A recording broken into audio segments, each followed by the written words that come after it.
And so I'd like to start off with an overview, because part of what we're trying to do is really add context to what's going on with the tariffs and with NAFTA, and kind of bring it specifically to Illinois so that the audience understands what's going on and everything. Sure. And so in 2016, Illinois put out figures of their trade with Canada, specifically with Illinois, and they put down that the biggest exports are petroleum, machinery, transportation equipment, and I was wondering, how has that changed since 2016? I don't think it has changed profoundly since 2016. Remember, we've been at this trade business about 200 years, and you know, since the dawn of the state, and long before the creation of a formal entity, Canada. So you know, the trade patterns are fixed, at least in part, by geography and by resources and by people. What's changed really, you know, is over the last 25 years, its trade has been operating under the North American Free Trade Agreement. And what's happened as a result of those sort of guarantees that people can move goods without tariff, and have all sorts of other guarantees about their rights in trading and buying and selling, is that people have been able to create ways of really being efficient in how they create products for consumers. And you know, economists say that the North American market is the most efficient market in the world, which means that we get the best quality goods at the lowest possible price. Also means we're able to then have more competitive products for trade around the world. So it's been great for us in creating those supply chains in the way that we have, and that's probably the principal way that you've seen change in the Illinois and Canadian markets over the last quarter century. But you know, the big issues never go away, and the big issues are people and geography, and you know, they'll stay with us no matter what the politicians do. And so how exactly would you say, you're saying big issues are people and geography, how exactly would you say they are issues? Well, I mean, just in the sense that we have peoples on both sides of the border who have determined that they will trade together. They will work on a kind of continental vision of how they can maximize the relationship that really starts not as an economic relationship, but as one that's based in friendship and in history and in a sense of continuity together. And we've simply built on that, and we've built this economic structure, which has been great for both of us. It's been great for the state of Illinois, and it's been great for Canadians. And so, could you give us a little bit of an overview of how NAFTA created those supply chains and made that efficiency happen? Well, I mean, the principal thing is, with NAFTA is that it brought tariffs in all three countries down to in most cases, zero or practically zero. Now, of course, before NAFTA, we had a free trade agreement between the United States and Canada, so that process had already begun. But the effect of these agreements for the United States was it saw tariffs in Mexico and in Canada fall much further than those in the United States because they were already much higher. So from the very beginning, there was a special benefit to the American economy. Terms of trade improved from day one as a result of that. And as I say, what happened over the 25 years is that companies large and small moved to get products in the most efficient way possible, get inputs in the most efficient way possible. We do this enormous, billions and billions and billions of dollars of trade every day in the continent. But what's really important to keep in mind is 50% of the trade under NAFTA is company to company. Right? It's not individuals. Individuals are the end product and or the end users in all this. But a lot of it is between companies themselves. So in the case of the car makers, for example, they are sending automobiles or trucks across the border sometimes 6-7 times in the process of the final completion. We know with with cattle, for example. Cattle are born and bred in Canada and raised, fattened, and finished in the United States. It's really typical. They go back and forth across the border. So what we've done is to the greatest extent possible, we've removed the border as an impediment to trade. It's still there for all sorts of other good cultural reasons, but we've lowered its impact in imposing problems on trade. And this is the thing. Our Prime Minister talks about, let's not thicken the border, and it's a great phrase because as the border gets thicker, it means people don't move across it as easily, and travel gets hurt.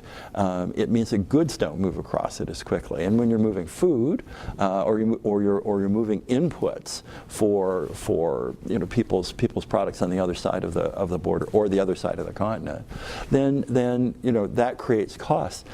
Those costs either get passed along to consumers, or they get eliminated through eliminating jobs. Right? So anytime that border thickens, somebody gets hurt. So an awful lot of what we're trying to do in our negotiations is to thin the border even further, because we think there's a tremendous benefit to workers and consumers on both sides of all sides of the borders as we do that.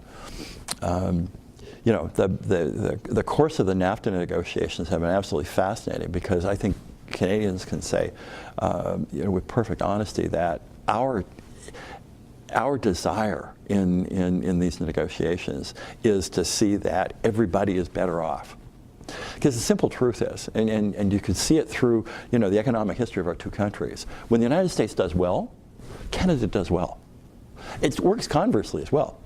When the Canadian economy is humming, it means we buy more goods, and this is something I think a lot of people don't really recognize in the United States. Canada is by a huge margin the #1 consumer of American goods.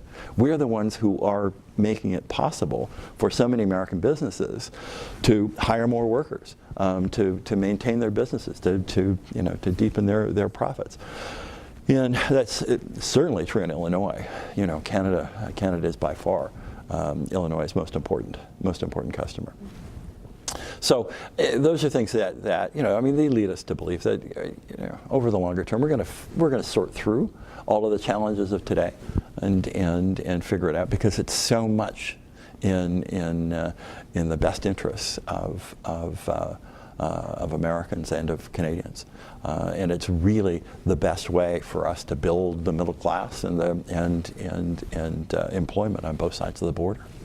And so, actually, you touched a little bit about on another question I have, which is they have extended the deadline of how long they think that these negotiations are actually going to last. Right.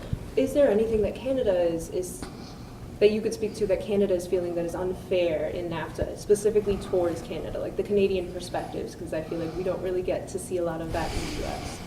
Yeah, we haven't got a list of complaints. Our entry into this process, requested by the administration, was enthusiastic and remains enthusiastic. We know that NAFTA needs to be updated. It's 25 years old, so there's some pretty fundamental things that need to be rethought. The draft we have now predates, in essence, the digital age. Or at least its importance for the economy. So there's a lot to do. The other thing is that I think we've all recognized in the course of the last 25 years that we can do far more than we even imagined we could then, in terms of making it easier for businesses on both sides of the border to cooperate, on making that border thinner and thinner and thinner. Some of the technology that's developed to allow that to happen is really remarkable. So all of that needs to be thought through and part of the needs to be part of the implementation of the agreement. So that's great, and we're gonna move forward at it. So we don't have a particular set of grievances. In any trade as large as our two countries, they're going to be irritants. They're going to be things that we really don't like what you're doing with sugar, and you don't like what we're doing with dairy, and softwood lumber. It happens, right? And often the source of that is one side or the other simply has a different way of thinking about the development of that product, or how it fits with everything else that they have in their their portfolio of goods, and it really just requires a lot of explanation, back and forth, the rationale why things are operating in the way that they are. So, I think in the circumstances we have, these things are always going to come up. The focus has to be not on the complaint, but on how you resolve it. What is the best way to get to the bottom of that? Always focusing on the benefits to the mutual economies, right? And as I say, what Canadians want to see out of the NAFTA renegotiations more than anything else is even further enhanced productivity, even further enhanced efficiency, so that North American goods are ever more competitive everywhere else. Because if we do that, then our middle classes are going to be stronger. We're going to have more jobs, and we're going to be able to deal with any of the the shocks that can happen as a result of all sorts of other political factors elsewhere in the world. Don't overwhelm us, So all of this, if we get it right, we build not just wealth but resiliency in our economies, and that's a really positive thing, and that's what we hope for. And so, sort of jumping off of that, could you give me some tangible examples of what could happen if trade between Canada and, let's say, specifically Illinois, what could that possibly look like for the general population in the U.S. if trade were hurt between Canada and the U.S.? Well, as I say, when I use the metaphor of the thickened border, anything that retards it, anything that makes us less productive, means people on both sides of the border are hurt, either through higher prices or less employment, in ways that nobody wants. So that's above all what we're trying to avoid. And what are some policy changes that might be made that would lead to more trade between, we're looking always at, we're kind of focusing on the negative. What are some policy changes that could come out of this that might lead to more trade between Canada and the U.S., Canada and Illinois? I think, what we're trying to do with NAFTA is a kind of, we're trying to set the structure, because it's actually business people and working people who figure those things out. If you create the opportunity for people to be, as efficient as possible, then growth is going to take care of itself. If you create the circumstances where we can be more competitive than anyone else in the world, then growth isn't going to be a problem. So this is really setting up a structure so that there's fairness, so that we can always go to a kind of a rule-based environment, knowing that there's going to be a secure way of moving into the future. So, look, I think we've already seen a tremendous amount of growth through cooperation and investments on both sides of the border in areas like water, clean technology. There's been just this tremendous explosion of growth in digital products of all sorts, and all sorts of elements that have come from that and become part of our workplaces in Illinois and in Canada. There is so much more opportunity. But it's that opportunity is not to be chosen by our governments. I think both our governments have said very clearly, we're not trying to choose them. That's not what the negotiation is about. The negotiation is about creating a framework so that people can be creative and create great opportunities for the future. So then, just to make sure I understand correctly, you're saying that it would be the change would be to actually give more freedom to the business people on either side so that they can foster and continue that growth? Well, it's really, yes, freedom in the sense that you know, the trade agreements are about getting rid of the impediments to the free flow. You know, that's why the first step of the trade agreement is get rid of tariff barriers, right? And that's what we did. We dropped all those tariff barriers. The second step that's equally important is get rid of the non-tariff barriers. And there are lots of ways that trade gets restrained by various sorts of kind of local rules or local ways of doing things that you know, are incommensurate on one side of a border or another. And so, you know, we're working hard, and we've already actually agreed on some of the steps that will make that easier, especially in agriculture, for example. You know, we in both the United States and Canada, and certainly in Mexico as well, you know, we are fact-based societies, we're science-based societies, and so we are creating ever more common approaches to how we look at some of the issues around agricultural trade. That just makes it easier and easier to see that it deepens and grows. Agriculture has been, you know, the largest success of NAFTA. In most of the agricultural market, you've seen expansion, you know, up to 5 times over, which is fabulous, and shows no sign of you know, of stopping. And that's then created this wonderful basis for expansion in exporting to the rest of the world at really competitive prices. And so actually I want to make sure that I give you a chance of speaking a little bit about this. What are issues on the Canadian agenda in respect to U.S. and Illinois? What are you working on? What are we working on? Well, look, I've been here for just under a year, and an awful lot of what I've worked on is on NAFTA. It's on trade. And it's typical that consuls general spend a lot of their time on trade, because that's a big part of what we want to do. Make sure that American corporations understand what opportunities there are for investment in Canada. Make sure that Canadians understand, you know, what potential ties there are here. We've done a lot of that. We've had some real success in this consulate at creating those relationships, and that's you know, we're very proud of that. But you know, more still has been going around and talking to people about the nature of the relationship. I think a lot of people are still shocked at the fact that the trading relationship is as deep as it is, that the economies are as linked as they are, and it's just that for us is a really important message to get out.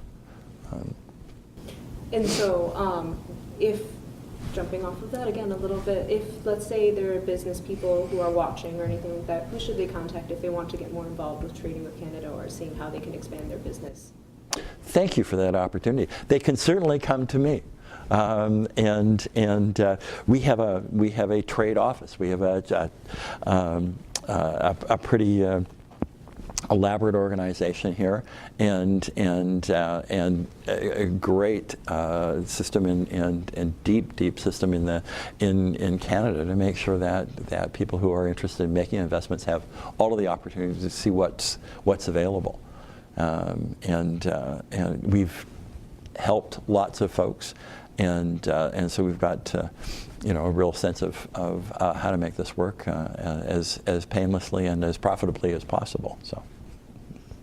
Perfect. And this is a bit of a moot point since Mexico and Canada are exempt from the tariffs, but had the tariffs, the steel and aluminum tariffs, been applied to Canada as well, what do you think Canada's next move might have been? Well, they haven't, and that's the most important thing.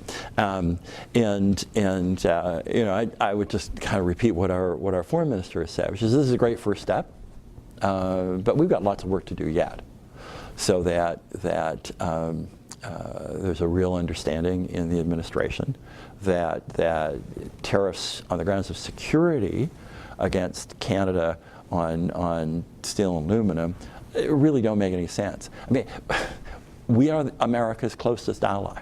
We have been shoulder to shoulder in every area important for now centuries. There is no closer security relationship than Canada and the United States in the world. And so the notion that there could be some threat to America's security or integrity because of trade with Canada in steel and aluminum just doesn't really make any sense. We are so integrated in these areas as in so many others. So we're really pleased that this carbide has been done, and we need to take the further step of making sure that it's permanent. And so actually some people, because of the idea of steel dumping and needing to make steel in-house because of national security concerns, some people have said that having the exemption for Mexico and Canada sort of undercuts any reasoning to have these tariffs across the board. From what I'm hearing from your answer, and let me know if this is wrong, that kind of refutes what they're saying because it's specific to our relationship why we shouldn't have any steel tariffs. Well, I'm here to speak for Canada. Others can figure the other stuff out, but certainly from the perspective of Canada-U.S., no, doesn't make any sense. Our relationship is so close. At the military level, and that is, after all, one of the key issues of security. There is. Our systems operate together in ways that are really extraordinary. You can take out an American group and put in a Canadian group, and they operate in just precisely the same way, with the same kind of weapon, with the same kind of training.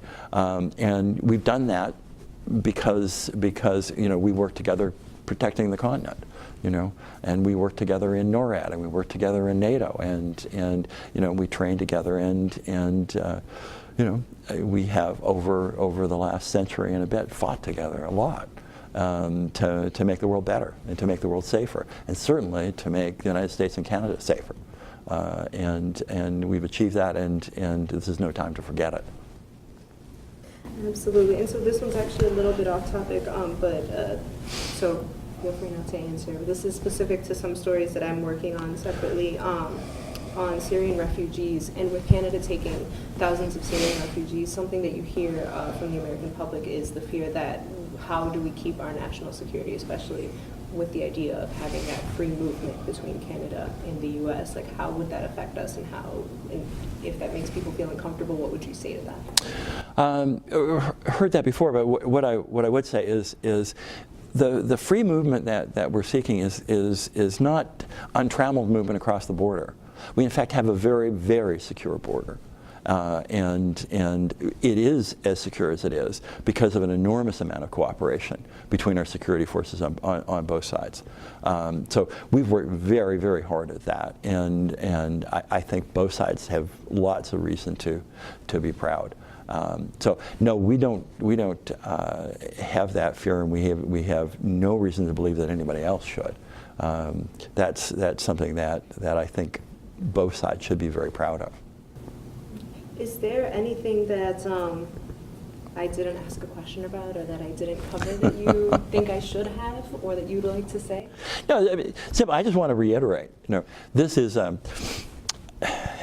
We tend in the news business, and I spent 40 years in it, to focus on crisis, and that's appropriate for the daily hit. But the reality is, over the longer term, the relationship between Canada and the United States is not one of crisis. It's one of extraordinary cooperation, and it will continue to be. We will resolve the issues that are in front of us, and we'll resolve them in a way that is beneficial on both sides of the border. And I can say that with some confidence because we've been doing that for a couple of centuries.